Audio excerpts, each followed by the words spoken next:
But today, as we stand here, I know there are coalitions, or there is a coalition to build the justice at the expense of the interests of Nyamirians through bribery and other means, Honorable Speaker. But I know at one time, the Honorable Desmond Tutu. Honorable Nyamino, the allegation you have raised is so serious. If you cannot substantiate, you withdraw and apologize. Do you have the evidence over the same? Honorable Speaker. If you don't, kindly withdraw and apologize. Thank you. I withdraw, Honorable Speaker. But I say proceed. I want to say please. Withdraw and apologize. Honorable Speaker, as I apologize. Order, Honorable. Other members in this Honorable House speaks loud. Order, Honorable Nyamino, if you are not, order, resume your seat. Resume your seat. I withdraw and apologize, Honorable Speaker. I can proceed. I'm sorry. Resume your seat. Honorable Leader Majority, resume your seat.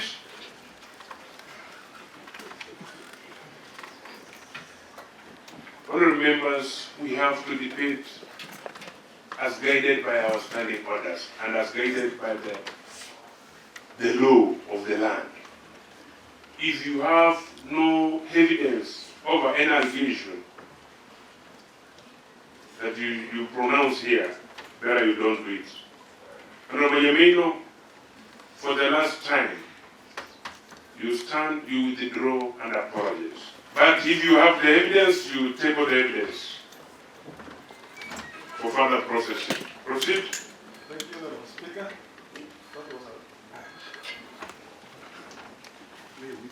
Thank you. I withdraw and apologize, Honorable Speaker. Thank you. Proceed. 1A, D and E of the Constitution of Kenya state as follows. There shall be openness and accountability, including public participation in financial matters. F, public money shall be used in a prudent and responsible way. G, financial management shall be responsible and fiscal reporting shall be clear.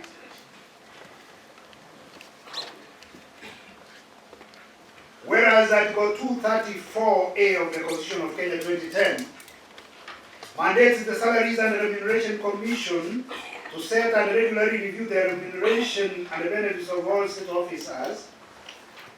Whereas Section 97 of the Public Finance Management Act 2012, that is the PMF Act, requires public funds to be used in accordance with the law and for the purpose for which they were appropriated.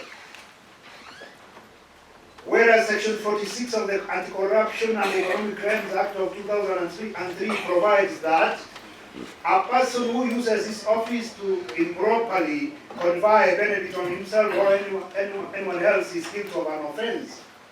Mr. Speaker, in September 2021, through the facilitation of the two big officers, Mr. Godfrey Kriago, Director Human Resource, and Imelda Nyaberi, Payroll Manager, the Governor conferred upon himself an irregular salary payment christened as arrears amounting to 5,649,706.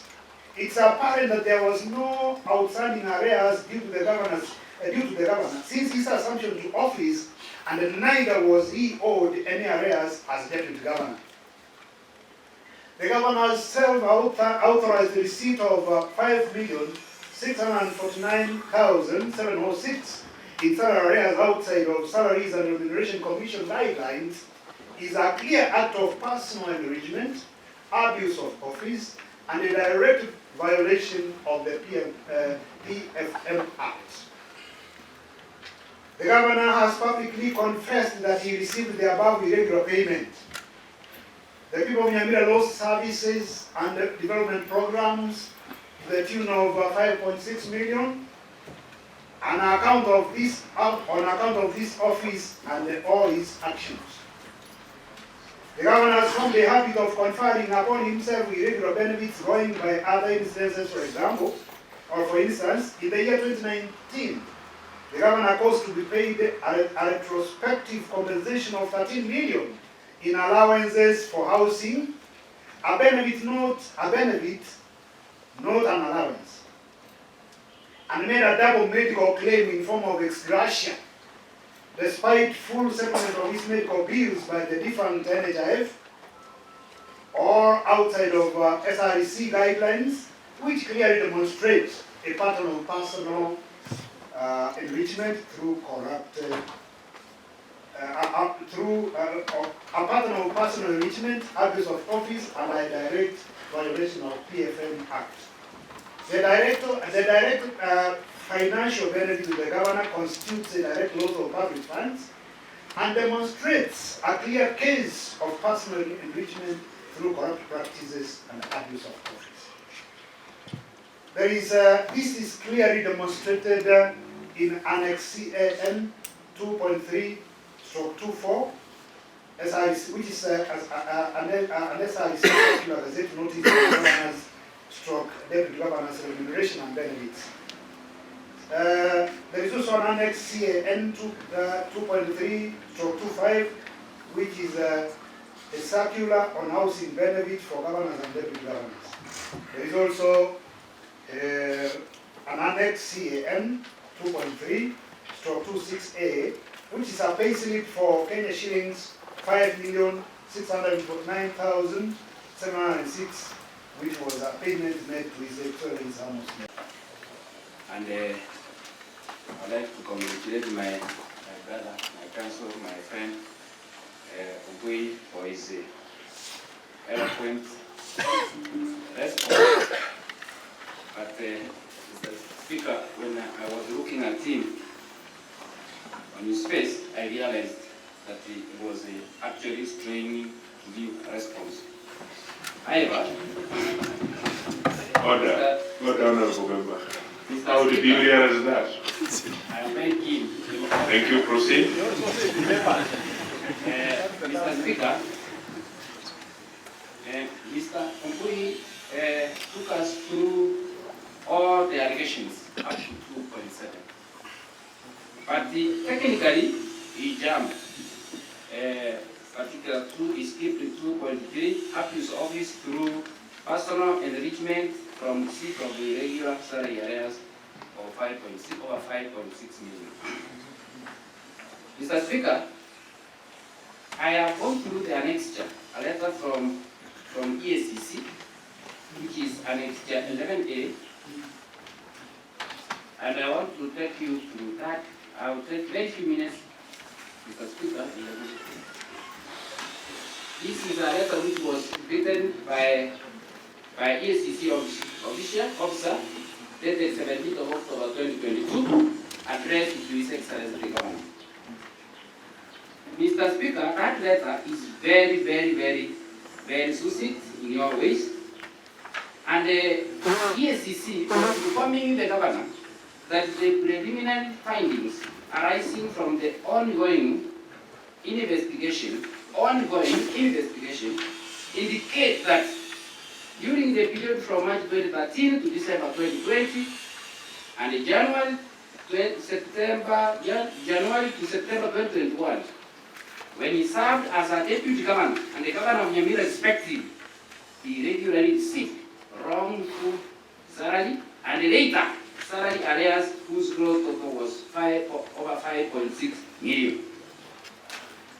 Mr. Speaker, that letter goes down, you look at it. It says, in order, this is a request from the governor, that in order to refund, he was given a condition, in order to refund the money, then he said, the letter says, in order to refund the same amount as requested by the letter dated under reference, kindly make cash deposit or transfer to the Commission's asset recovery account whose details are given below. The governor was given an account to refund that money because the preliminary findings were that he was guilty of the offense. Later, that letter, Mr. Speaker, it was received by the governor on the 18th October 2022 and they stamped. You go further, that is annexure Annex 11C, 11E. That is a letter from His Excellency the Governor to EACC. It is dated 22nd March 2024. It is inquiring about... Thank you, Honorable Speaker. 1 minute. Thank you, Honorable Speaker. In the response, I wanted also to go to the response. Then I want to make the information. It happened I served in the first session of this House in 2013-2017. In that time, in 2016, Honorable Speaker, we gazetted the Punge Mashinani. And since then, there is no any other Punge Mashinani was gazetted up to current. Honorable, there are procedures that allow members to go to Punge Mashinani. So I want to inform the legal counsel that whatever, if you check on the evidence that is being attached, the Gazette notes they are using was for Kiambu and was forgery. Finally, Honorable Speaker, sir, on the pay slips issues on budgeting. Honorable Speaker, His Excellency team has replied through the council, legal counsel, that there was money saved.